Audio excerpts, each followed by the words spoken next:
எல்லாருமே சேர்ந்து மாறி மாறி சண்டை போட ஆரம்பிச்சோம்.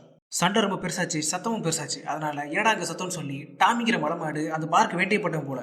அதனால கீழே வந்து எங்க ஆளுங்க எல்லாத்தையுமே அடிக்க ஆரம்பிச்சான். முதல்ல அவன்கிட்ட மாட்டினது ஜேவியர் தான். அவன்கிட்ட ஜேவியர் தனியாக மாட்டினதுனால அவனுக்கு ஹெல்ப் பண்ண நான் போனேன். ஆனால் இதே நேரத்தில் தான் எவனு தெரியாத ஒருத்தன் சேனல் அடிச்சு கெட்டி நான் பிடிச்சிக்கிட்டான். அவனை எப்படி அடிச்சு தள்ளி விட்டுட்டு அதுக்கப்புறம் டாமி கிட்ட நான் போனேன். அவன்கிட்ட நான் பிரச்சனை இருக்கு. அதே நேரத்தில் தான் டாமி என்னை வெளியே தூக்கி போட்டான்.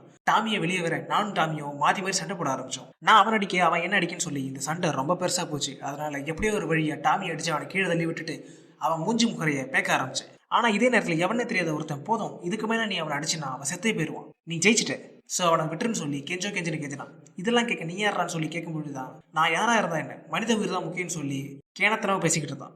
ஆனால் யாருன்னே தெரியாது அந்த ஒரு ஆள்னால என்னோட மொத்த வாழ்க்கையை மாறப்போகுதுன்னு எனக்கு அப்போ தெரியாது. சரி எப்படி பொழைச்சி போகடான்னு சொல்லி அவனை விட்டுட்டு யானைகளை கூட்டிட்டு நான் அந்த பக்கம் போனேன். அப்போ தான் டச்சு ஒரு முக்கியமான ஆளை கூட்டிட்டு வந்தார். அது யாருன்னா ஜோஷா ட்ரலானி.